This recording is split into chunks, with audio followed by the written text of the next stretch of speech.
할렐루야, 감사합니다. 지금 시간대가 7시 정도 된 것 같습니다. 오늘 하루도 얼마나 수고 많으셨습니까? 존 엘리야에 관계된 거 계속해서 이어서 오늘은 종말 교리에 대해서 존 엘리엇이 해심도 종말도 그 다음에 이로도 그 사역 중에 그 인디안과의 대화, 존 엘리엇의 인디안과의 대화에 대해서 지금 계속 이어서 말씀드리고 있거든요. 이 종말고리는 중요합니다. 이단들이 종말론적 신학 가지고 또 잘못된 대체 신학 가지고 교계를 그냥 이렇게 아무튼 미꾸라지들이 그냥 흙탕물을 일으키는데, 종말론적 신앙은요 우리가 추구해야 됩니다. 그러나 종말론적 신학은 쓰레기입니다. 버려야 됩니다. 그들은 이단들이 그걸 잘 활용하고 있는데 아주 잘못된 것으로 그것을 사람들을 사이비적인 사기를 치고 있는 겁니다. 우리는 그걸 경계하면서 교회 내에서도 잘 대처해야 될 줄로 믿습니다. 청교도인들은 종말 교리를 가르치되 종말 교리에서 끝난 것이 아니에요. 사실적으로 쉽게 말하면은 엄포만 준 거예요. 채찍만 준 게 아니고 나중에는 마지막 파트에서는 제가 동영상 파트는 2로가 나가는데요. 존 엘리엇의 인디안과의 대화 중에 해심, 종말, 2로 내가 세 파트를 부분을 주제로 삼은 것은 연계성이 있기 때문에 그런 거예요. 이제 한번 살펴보겠습니다. 존 엘리엇은 어떻게 인디언들을 대할 때 17세기 이야기입니다. 지금 어떻게 접근했는가 한번 살펴보도록 하겠습니다. 청교도는 우리에게 깊은 기도와 헌신된 삶을 촉구했습니다. 그들은 부지런히 마음을 지켜 영적 전쟁에서 이기도록 각성하는 일이 얼마나 중요한지 상기시켜 줍니다. 그 청교도 문학 작품 중에 존 번연 목사님이에요. 그분이 12년 동안 철로역 정도 감옥 안에서 지었지만 영적인 전쟁, 그러한 거룩한 전쟁이라는 그러한 그 책도 지었어요. 그 거룩이라는 걸 강조해요. 경건, 거룩, 회심. 청교도들의 특장이라고 볼 수가 있습니다. 청교도들은 하나님 중심으로 끼어질 수 없는 하나님의 약속에 근거해 교회 성장의 소망을 가졌습니다. 그 품고 살았어요. 우리도 그래야 되겠죠. 이런 종말의 소망은 청교도들을 간절히 기도하게 하였고 수고의 동기를 부여했으며 인내하며 오래 참게 하였다. 우리 한국에 나오는 그 청교도들의 그 종말적인 신앙을 가지고 달려온 선교사님들이 많아요.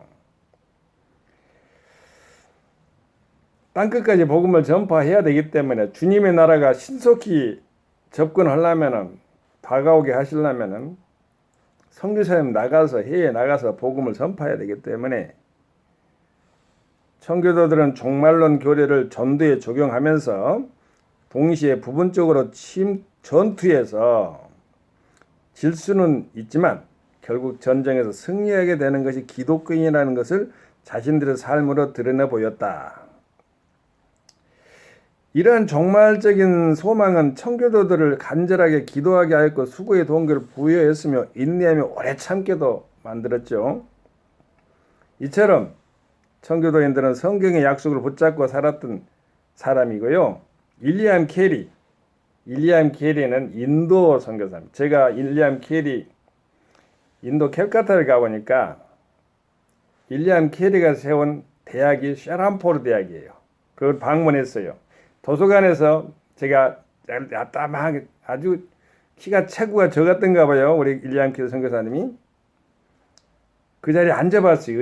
의자에 부탁을 받아가지고, 이제 부탁이라는 그 말은 뭐냐면 제가 이렇게 허락을 받아가지고 해줬더라고요. 보니까. 그래서 제가 앉아보고 싶어. 초원을 만지기 위해서 앉아보고, 그리고 이제 가서 세란포르 그걸 갖다 방문하고 또 그 장지에 가가지고 이렇게 평토장이거든요. 그래서 이제 거기서 낙엽이 떨어졌기 때문에 쓰러지고 우리 총신대 선교대학원 그때 졸업 그냥 그 뭐랄까 선교 정탐으로 기념으로 그렇게 갔는데 참으로 의미 있는 시간이었어요.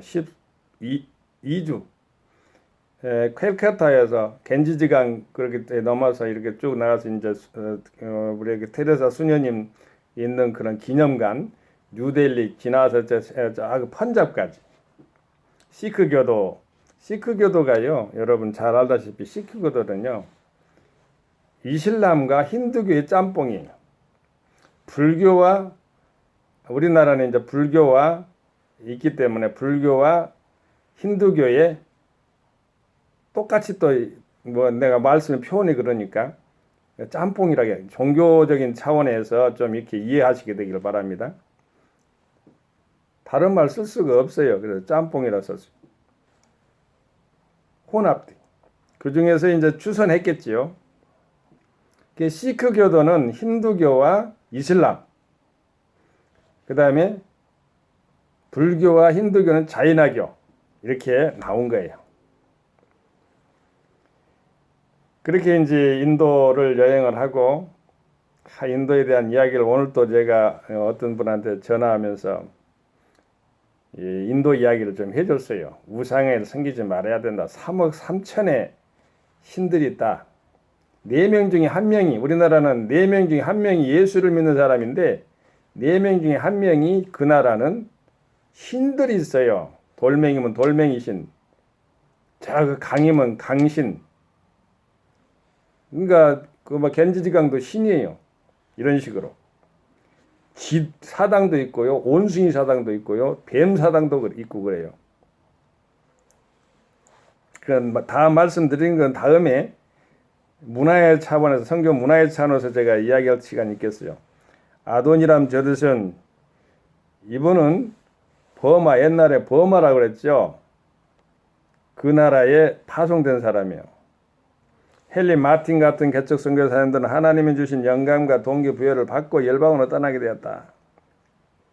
쿡 선장의 비밀이라는 그 윌리엄 케리 선교사님은 그걸 가지고 떠나기도 했는데 윌리엄 케리 선교사님이 철로 역정이나 이런 것들을 그 청교도적인 그런 차원에서 책들을 사랑한 것으로 제가 알고 있습니다.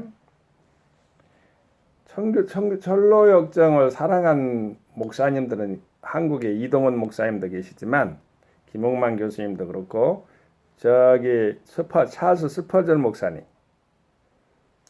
철로 역정을 그렇게 많이 사랑한 목사님인 줄 알고 있습니다. 그런 하나님이 주신 영광과 동기부여를 받고 열방으로 떠난 거죠. 어찌됐든 성경책을 읽던 선교적인 책을 읽던 문학적인 책들 읽던 말이죠. 읽어서 열방으로 떠나게 되는데 종말론적인 그러한 신앙 안에서 출발했다. 이렇게 볼 수가 있는 것입니다. 이러한 종말의 교리를 처음으로 선교에 적용시키고 청교도 입장으로 실천한 사람이 바로 27세의 나이로 1631년 31년이라고 하면 1617세기 그 초반 정도 되겠네요. 중반은 아니고 연에 배를 타고 1631년에 배를 타고 매사추세츠주로 떠났던 존 엘리엇이었던 것이다. 누가 말했느냐? 에롤 홀스. 청교도들은 누구인가? 이중수역, 서울 양무리 서원 2001년간 그 다음에 80에서 81페이지에 나와 있어요. 이렇게 재림 혹은 종말은 교회의 선교의 가장 큰 동력이며 근거이고 원리로 작용했다고 볼 수가 있습니다.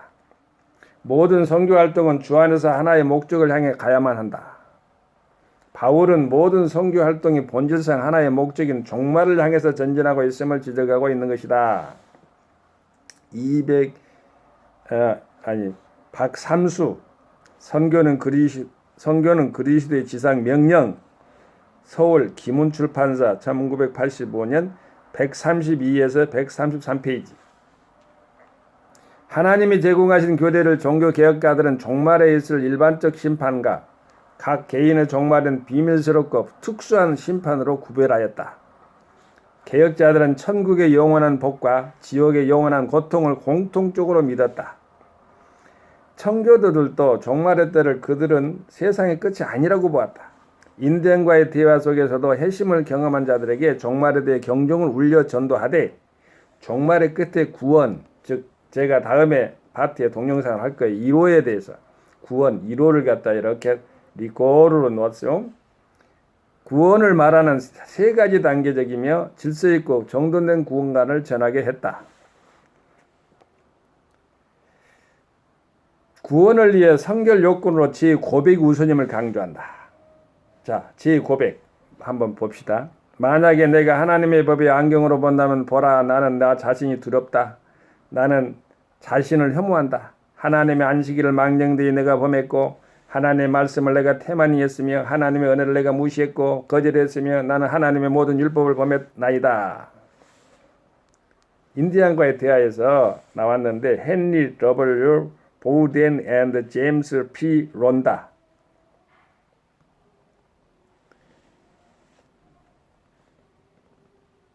157페이지 있어요. 이처럼 죄를 자백한 영혼은 둘째로 점점 더 깊어지는 해심자의 죄책감에 대한 고뇌가 따르는 것을 언급한다.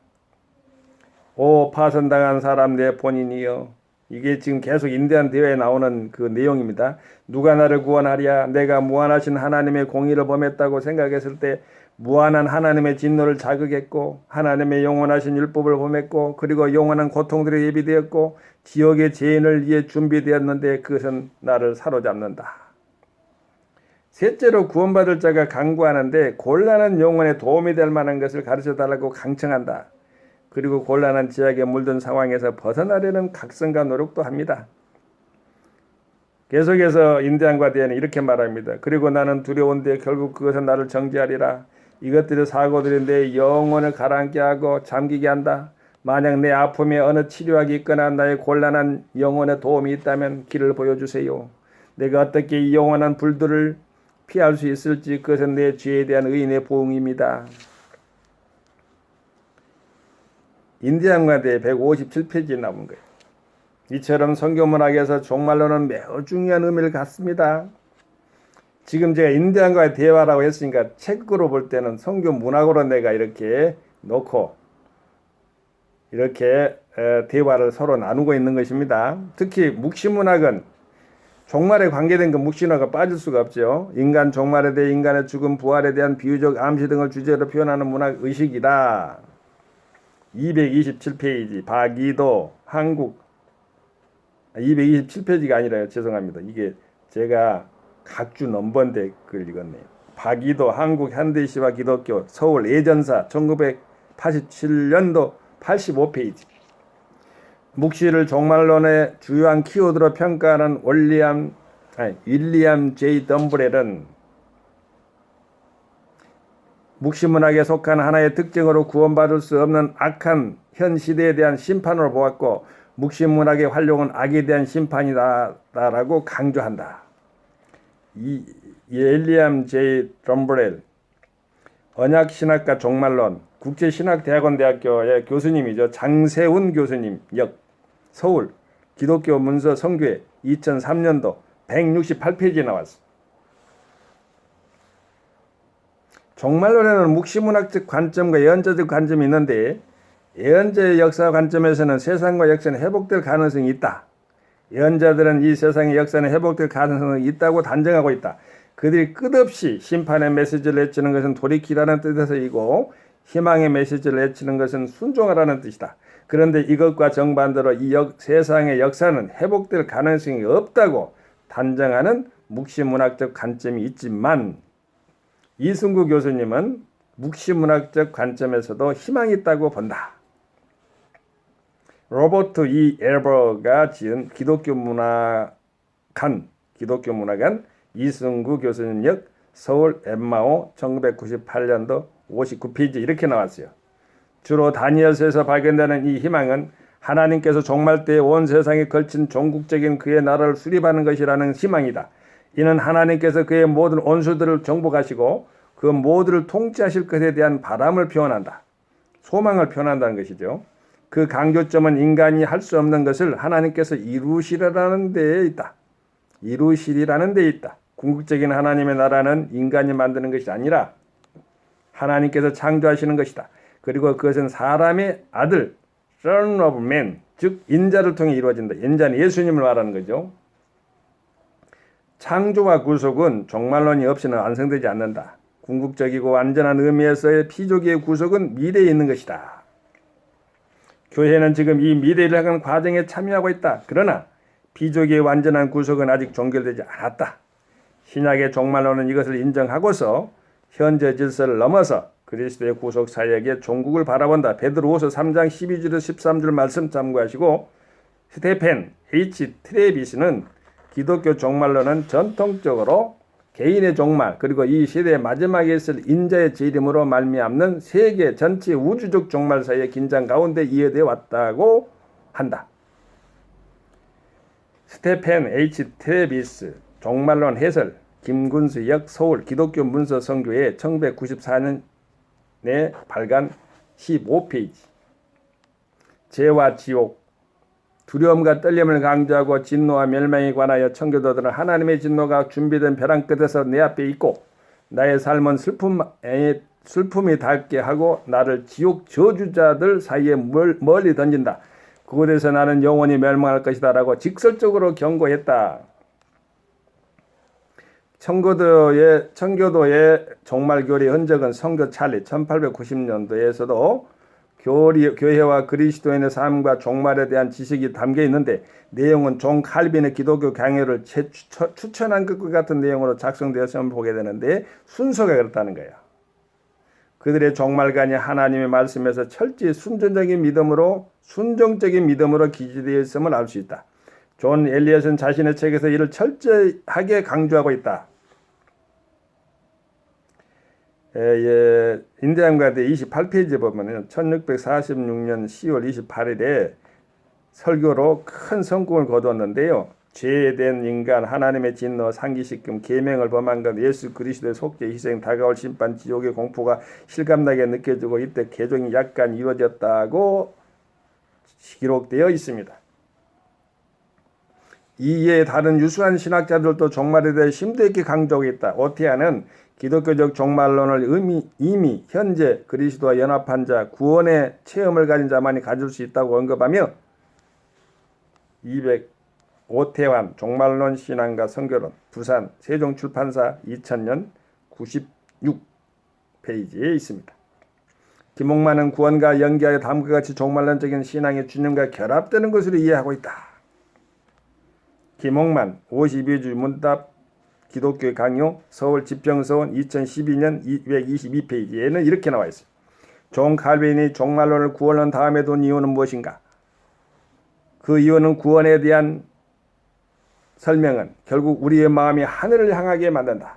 왜냐하면 우리는 그리스도를 바라보며 하늘의 소망을 바라보고 골로새서 1장 4절 5절에서 말씀 지상의 것에 이끌리지 않고 영원한 것을 바라보게 되기 때문이다. 그것은 더욱이 우리의 마음을 땅 위의 일들로 해방시켜 멀리 하늘의 생활에 매이도록 한다. 그것은 복된 부활에 대해 끊임없이 묵상하는 습성을 갖게 한다. 이렇게 각각의 학자들이 존 엘리엇의 인디안의 대화에 대해서 설명해 두고 있는 부분을 볼 수가 있습니다. 감사드리고 우리 하나님 아버지께 영광을 돌립니다. 코로나 바이러스도 신속하게 예수 안에서 또한 박멸될 줄로 나사렛 예수 그리스도 이름으로 기도하며 또한 소망하며 오늘 또 청교도 문학인 인디안과의 대화에 여러분 함께 이렇게 시청해 주셔서 감사드립니다. 다음에 또 1호의 사역에 대해서 존 엘리엇의 1호의 사역에 대해서 한번 살펴보도록 하겠습니다. 감사합니다. 성교 샬롬.